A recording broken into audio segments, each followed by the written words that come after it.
దునియా review. Cinema, tech, వింతలు, విశేషాలు అన్ని మన దునియా రివ్యూలో. అయితే ఈరోజు మొదటి టాపిక్ ఏంటా అనుకుంటున్నారా? ఇంకెందుకు ఆలస్యం, పదండి దునియా రివ్యూలో మొదటి టాపిక్ ఏంటో చూద్దాం. సమంత మరొకసారి దొరికిపోయిందా? టాలీవుడ్ స్టార్ హీరోయిన్ సమంత తాజాగా దీపావళి వేడుకల్లో అయితే పాల్గొన్నారు. ఇటీవల ఆమె కొత్తిల్లు కొనుగోలు చేసిన తర్వాత సమంత ఆ ఇంట్లోనే ఈసారి దీపావళి వేడుకలను జరుపుకున్నారు. అయితే ఈ వేడుకల్లో దర్శకుడు రాజ్ నిడుమూరు కూడా హాజరయ్యారు. దీంతో మరోసారి వీరిద్దరి మధ్య ఉన్న రిలేషన్ రూమర్స్ సోషల్ మీడియాలో హల్చల్ సృష్టిస్తున్నాయి.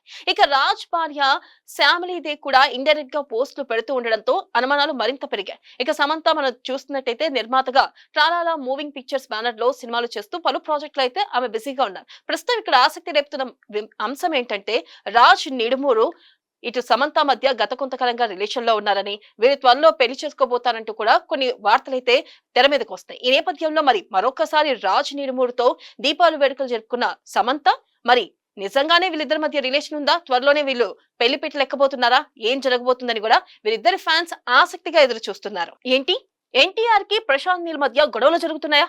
నిజమేనా ఇది?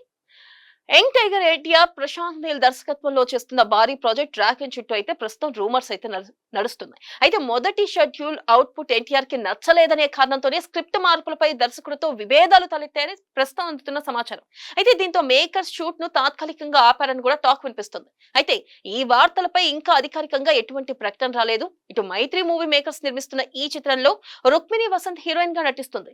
అభిమానులు మాత్రం ఈ వార్తలను అయితే ప్రస్తుతం నమ్మడం లేదు, ఖండిస్తున్నారు. నిజంగానే ఎన్టీఆర్ కి ప్రశాంత్ నీల్ కి మధ్య ఏమైనా గొడవలు జరిగినాయా? నిజంగా script, dragon movie script NTR కి నచ్చలేదా అంటే ఒకంత సందేహంగానే ఉంది. ఇటు మూవీ టీం గానీ, ఇటు ఎన్టీఆర్ గానీ, అలాగే ప్రశాంత్ నీల్ గానీ ఎవ్వరూ ఈ వార్తలపై స్పందించలేదు.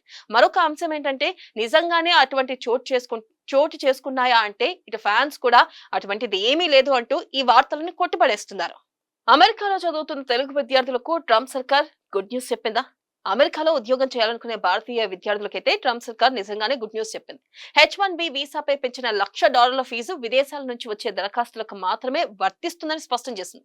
ఇక అమెరికాలో చదువుకున్న వారికి ఈ ఫీజు వర్తించదని United State citizenship and immigration services clarity అయితే ఇచ్చేసింది. ఇక F1, L1 visa change of status కి కూడా ఫీజు పెంపు వర్తించదని స్పష్టం చేసింది. ఇక అమెరికాలో ఉద్యోగం చేయాలనుకునే వారికి మాత్రమే భారతీయ విద్యార్థులకు ట్రంప్ సర్కార్ గుడ్ న్యూస్ ఈ మేరకు చెప్పడం జరిగింది. ఇక ఎవరైతే అక్కడ ఆల్రెడీ ఉంటున్నారో వాళ్ళకైతే ఎటువంటి ఫీజు వర్తించదని, ఆ $1,00,000 కూడా వర్తించదంటూ కూడా ఇక్కడ ట్రంప్ సర్కార్ స్పష్టత ఇచ్చింది. చాలా మంది బరువు తగ్గుదామని అనుకుంటారు, కానీ ఎంతమంది పాటిస్తారు అంటే మాత్రం అది కొంచెం కష్టమే. బరువు తగ్గడానికి వ్యాయామాలు అని చెప్పి, డైట్ అని చెప్పి చాలా పనులు చేస్తూ ఉంటారు. కానీ కొన్నిసార్లు వాకింగ్ కూడా చేస్తే చాలా మంచిది. కొంతమంది ఈ వర్కౌట్ అవి చేయలేక వాకింగ్ కి వెళ్ళాలనుకుంటారు. నిజంగా అటువంటి వారికి మాత్రం నిజంగా బరువు తగ్గడానికి వాకింగ్ అనేది వరమే. సింపుల్ వర్కౌట్ చేసే కన్నా వాకింగ్ చేయడం చాలా ఈజీ. పైగా బరువు తగ్గించుకోవాలనుకునే వాళ్ళకి రోజువారీ భాగంలో వాకింగ్ చేయడం అంటే కొంతమేర బరువు తగ్గుతారు. అలాగే ఎక్కువ శ్రమ లేకుండానే చేసే వర్కౌట్ ఏదైనా ఉందంటే అది వాకింగ్ మాత్రమే. ఇది చేయడం వల్ల ఈజీగా బరువు తగ్గడంతో పాటు అదనపు క్యాలరీలు కూడా తగ్గి గుండె ఆరోగ్యం మెరుగవడం, హై బీపీ, బ్లడ్ షుగర్ వంటి సమస్యలు తగ్గడం వంటి ఎన్నో ప్రయోజనాలు ఉన్నాయి. సో ఎవరైనా కనుక బరువు తగ్గాలనుకుంటే మొదటిగా వాకింగ్ చేయడం అనేది నిజంగా చాలా మంచిది. ఏంటి, జామ ఆకులతో టీ చేసి తాగితే బ్లడ్ షుగర్ లెవెల్స్, కొలెస్ట్రాల్ తగ్గడమే కాదు ఇంకా ఎన్నో లాభాలున్నాయా? మన చుట్టూ నిజంగానే ప్రకృతిలో ఎన్నో మనకి మేలు చేసే అద్భుత మూలికలు ఉన్నాయి. వీటిని వాడడం వల్ల మనకి వచ్చిన రాబోయే సమస్యలను కూడా దూరం చేసుకోవచ్చు. అయితే జామాకుల్లోని గొప్ప గుణాలు గుర్తించిన ఆయుర్వేదం ఎన్నో సంవత్సరాల నుంచి అలాంటి మూలికల్ని వైద్యంలోనూ అనేక సమస్యలను తగ్గించడానికి వాడుతున్నారు. అలాంటి వాటిలో ఒకటి జామాకులు కూడా. అయితే జామాకుల్లో ఎన్నో అద్భుత గుణాలు ఉన్నాయని, వీటిని తీసుకోవడం వల్ల కొలెస్ట్రాల్, బ్లడ్ షుగర్ లెవెల్స్ వంటి ఎన్నో సమస్యల్ని తగ్గించుకోవచ్చని చెబుతున్నారు.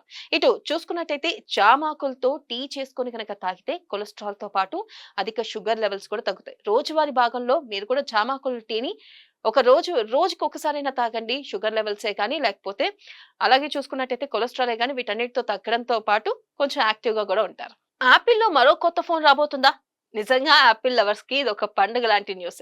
యాపిల్ ప్రొడక్ట్ ఇష్టపడే వినియోగదారులు ఎంతగానో ఆసక్తిగా ఎదురు చూస్తున్న 2025 world wide developers conference June 9 నుంచి అయితే ప్రారంభం కానుంది.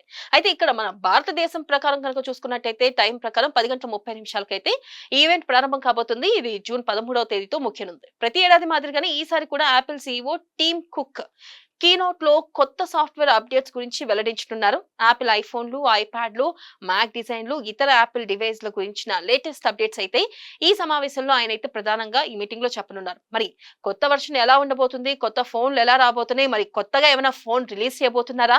నిజంగా యాపిల్ ప్రేమికులకైతే మాత్రం ఇదొక శుభవార్తని చెప్పొచ్చు. చూసారుగా, ఇది వాటి దునియా రివ్యూ.